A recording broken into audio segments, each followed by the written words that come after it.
The wind cut through the barren streets like a dull knife, the kind that never quite sliced through properly but still left a dull ache behind. I had never been a fan of the isolation in this place, but when I got the call from my aunt about the old property she'd inherited, there wasn't much of a choice.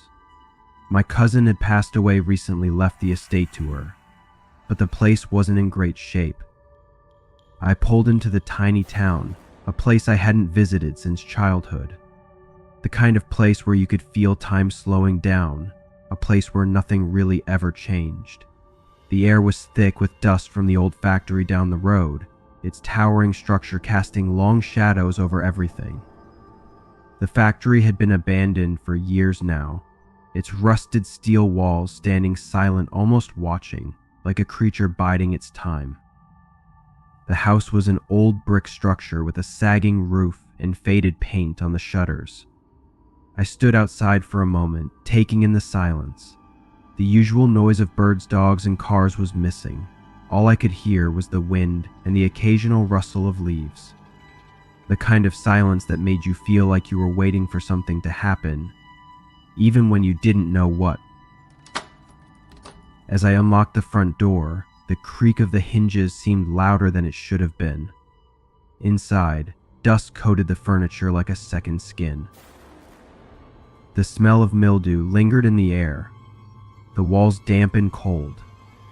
I planned to stay for a couple of days, clear some of the junk, and try to get a handle on the property.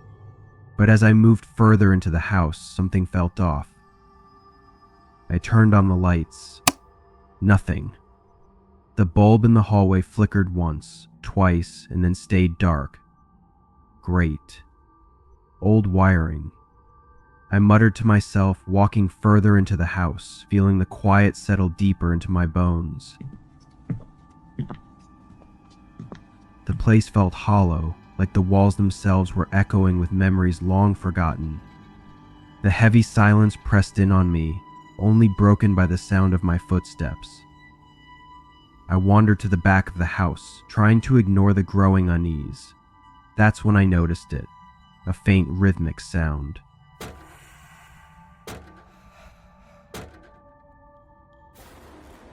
A tapping. I froze. It was coming from the direction of the factory just beyond the hill behind the house.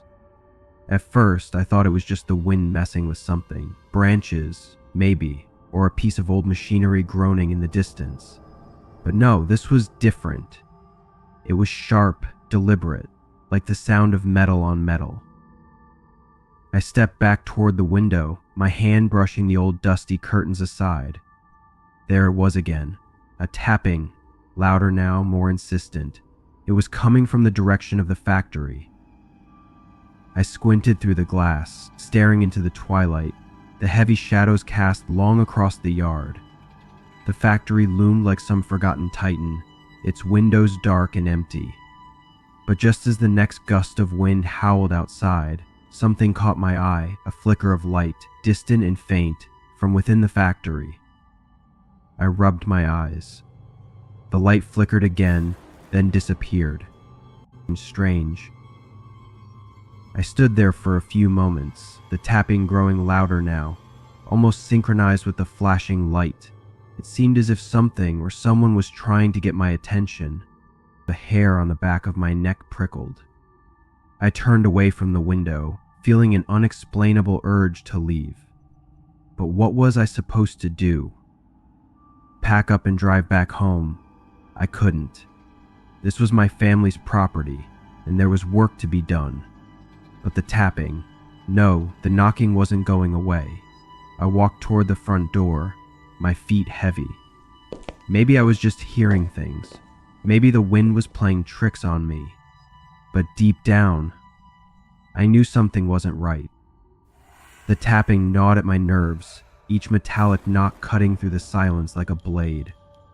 I tried to tell myself it was nothing, old pipes, the wind, maybe some leftover machinery from the factory. But no matter how hard I tried to rationalize it, the sound didn't stop. By the time I decided to investigate, night had fallen. Armed with nothing but my phone's flashlight and a rusted crowbar I found in the shed, I ventured outside.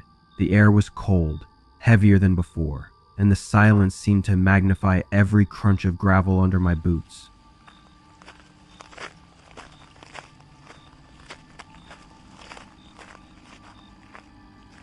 I followed the sound toward the factory. Its towering walls loomed larger with every step, blotting out the faint glow of the moon. The rhythmic tapping grew louder as I approached, each knock echoing through the night. My heart raced, but curiosity or maybe stupidity kept me moving forward. When I reached the factory's edge, I paused. The light I'd seen earlier flickered faintly in one of the upper windows. It wasn't bright enough to be electrical, more like the wavering glow of a candle. I edged closer, my flashlight sweeping across the rusted metal walls and overgrown weeds. The tapping stopped abruptly, leaving an oppressive silence that seemed louder than the sound itself.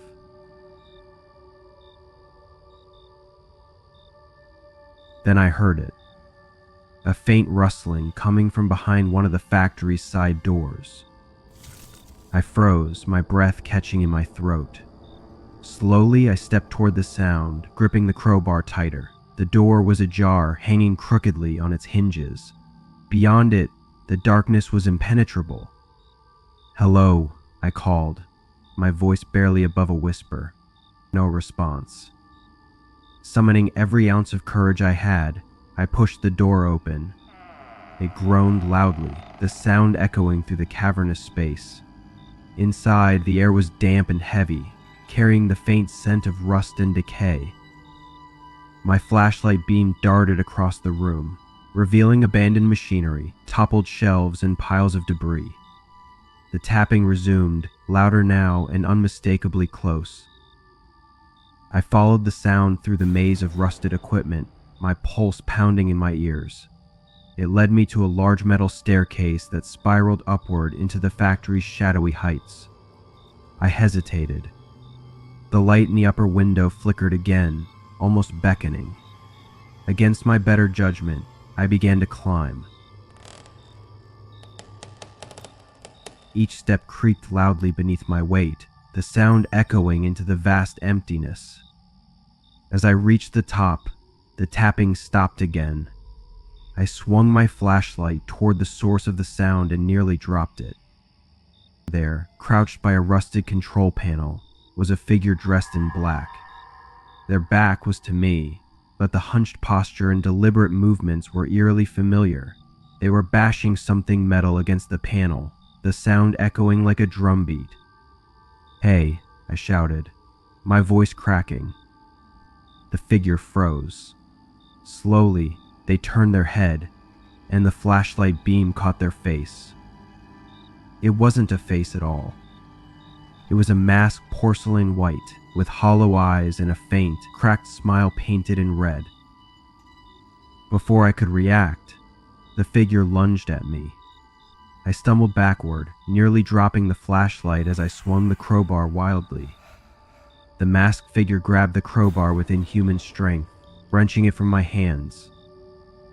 I scrambled to my feet and ran, my flashlight beam bobbing wildly as I descended the staircase.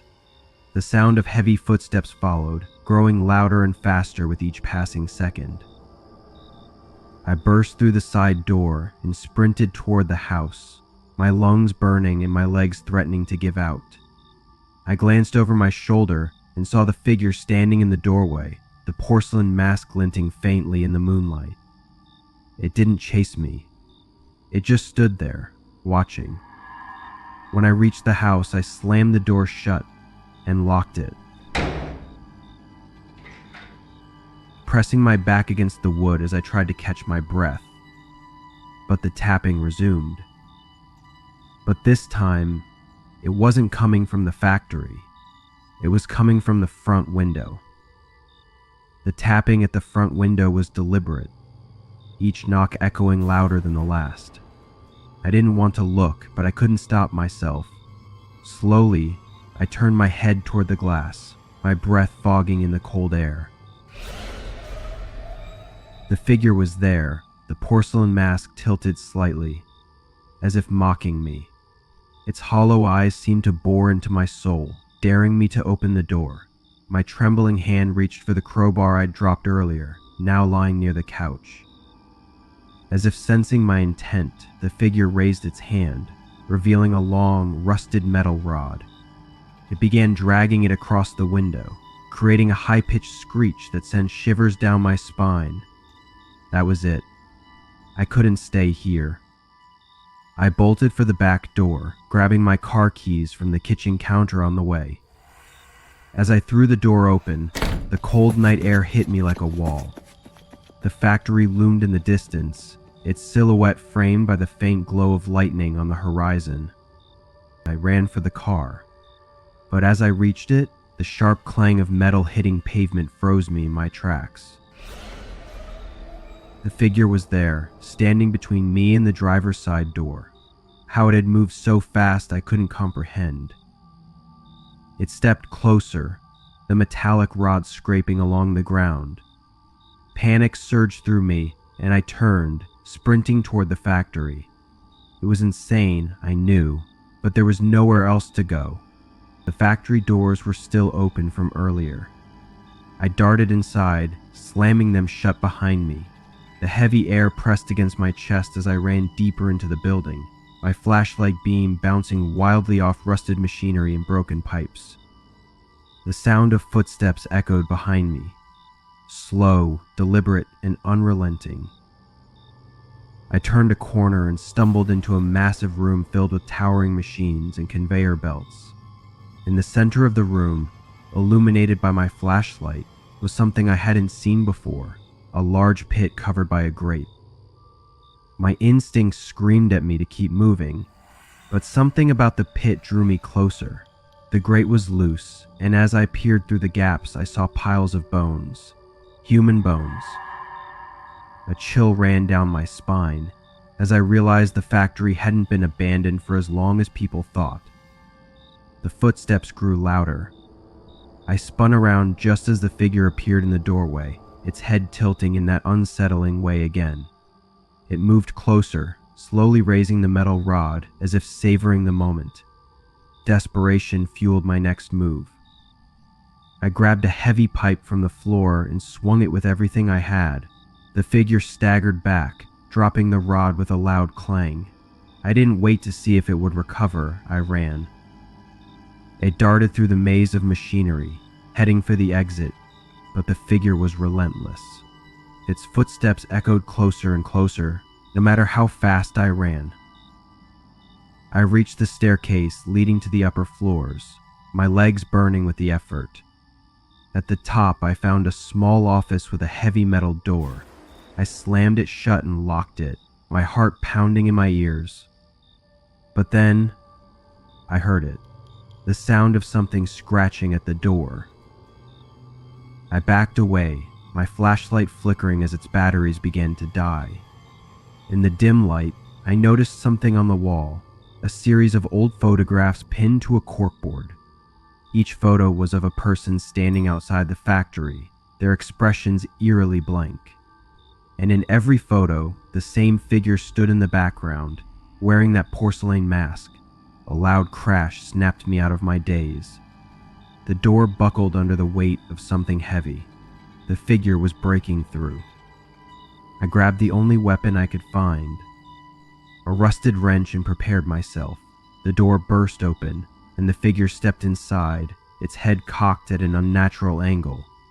I swung the wrench, but it caught my arm with inhuman strength, wrenching the weapon from my grasp. I stumbled backward, tripping over a fallen chair. As it loomed over me, I did the only thing I could think of. I grabbed the flashlight and shone it directly at the mask. The figure recoiled, its hollow eyes narrowing against the light. In that moment, I saw something I'll never forget. Behind the mask wasn't a face, it was a swirling void, like the absence of light itself. I kicked at its legs, sending it crashing to the floor. Without looking back, I ran. I don't know how I made it out of that factory alive. By the time I reached the house, the figure was gone. But the tapping still follows me.